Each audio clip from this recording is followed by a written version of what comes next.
Bem-vindo, bem-vinda a mais um Dose Diária. Bom dia para mim aqui na Austrália, boa noite para vocês aí no Brasil. Hoje eu quero compartilhar como eu encontrei o meu Ikigai, a história do meu propósito. Durante 20 anos da minha vida eu trabalhei numa empresa de contabilidade. Era o que eu sabia fazer, era o que pagava as contas. Eu sempre fui uma pessoa muito dedicada, mas no fundo eu sentia um vazio, porque naquela época eu trabalhava pelo dinheiro e não pela paixão. O dinheiro que comprou casas, comprou viagens, pagou escola, pagou conforto, e eu sou muito grata a ele. E isso aconteceu durante anos, até que um dia, de uma hora para outra, eu fui demitida. Depois de 2 décadas, eu me vi com quase 40 anos, sem emprego e sem experiência fora daquela empresa, porque tinha sido o meu único trabalho. E eu não sabia o que eu ia fazer da minha vida. Esse empurrão inesperado me levou a querer vir para a Austrália, a migrar para a Austrália. E a melhor estratégia, a melhor coisa que eu tinha para fazer era vir estudando, vim fazendo um master, afinal eu já era pós-graduada no Brasil. E eu então vim fazer um master de contabilidade. Na tentativa de reencontrar meu caminho, eu até consegui emprego na área.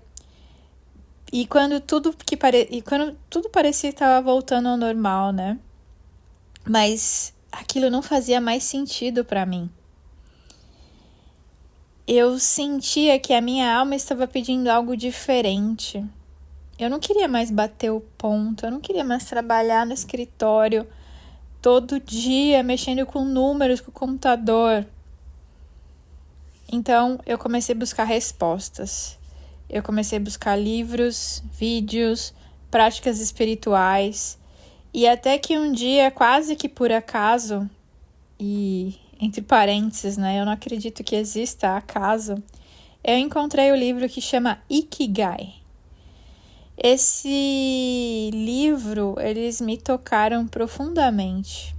Para quem não sabe, Ikigai é o ponto onde aquilo que você ama, aquilo que você faz bem, aquilo que o mundo precisa e aquilo que pode te sustentar se encontram.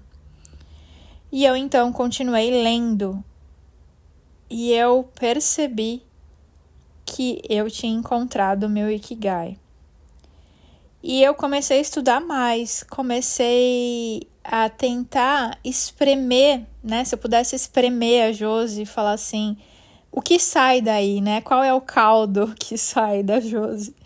E o que saiu de mim eram as questões espirituais, O Ho'oponopono, a mudança de mentalidade, metas, que são coisas que eu sou apaixonada, Que eu poderia falar horas com qualquer pessoa sem precisar consultar nenhum material, porque é algo que está enraizado dentro de mim.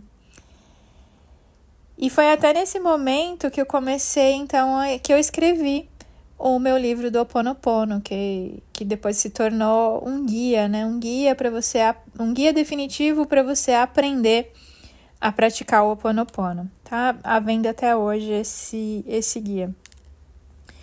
E aí veio o lockdown, Veio a pandemia e enquanto o mundo parava, dentro de mim eu percebi que nascia algo que eu não tinha antes, coragem.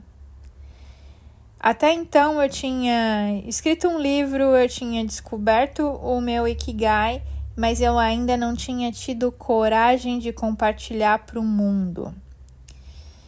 E foi na pandemia que essa coragem nasceu, a coragem de compartilhar, a coragem de mostrar o que eu sabia. E foi aí que eu criei a conta do Instagram e depois criei a conta do YouTube. E eu tive medo, sim. Eu tive medo do julgamento. Por isso que eu abri uma conta separada da minha pessoal. Eu tive medo de não estar pronta. Se você olhar o meu primeiro vídeo do YouTube, você vai perceber como eu tô muito dura, muito insegura diante das câmeras. Mas a vontade de ajudar as pessoas foi maior do que meu medo. Porque naquele momento de pandemia, onde estava tudo muito incerto, ninguém sabia o que ia acontecer, eu me sentia assustada e eu sabia que as pessoas estavam assustadas também em suas casas. Então isso me deu a coragem de compartilhar. No começo eu não achava que muita gente ia ver. Eu joguei para o universo e então aconteceu. As mensagens começaram a chegar, mulheres me contando que tinham sido tocadas, que estavam praticando, que estavam mudando suas vidas. Foram milhares de depoimentos nos últimos anos, dos quais eu fiquei extremamente emocionada. E ali naquele ponto eu entendi que esse era o meu caminho, que esse era o meu propósito, que na verdade o meu propósito é ser uma professora. Eu percebi que eu amo ensinar. Eu percebi que eu sou uma boa professora, né? As pessoas me dão esse feedback. Nossa, você ensina bem, você ensina de forma simples, algo complicado você transforma em algo simples. E eu percebi que sim, o mundo precisa de mais pessoas ensinando de forma simples as pessoas e que eu conseguiria ser paga por isso, ser remunerada por isso. E assim, aquilo que começou como um desabafo, como uma tentativa de reencontro, se tornou a minha missão. Com o tempo, nasceu a comunidade Redesenhe, porque eu sabia que só ensinar não era suficiente. Eu queria criar um espaço de comunidade, um espaço de profundidade, de prática, aonde outras mulheres pudessem encontrar o seu Ikigai também. A comunidade nasceu porque muitas pessoas querem transformar suas vidas, mas elas não conseguiam fazer isso sozinhas. E agora elas não precisam mais fazer sozinhas, né? Então, esse é o meu Ikigai. E se você sentiu esse chamado no coração enquanto me ouvia, talvez o seu Ikigai esteja mais perto do que você imagina. Um beijo de luz.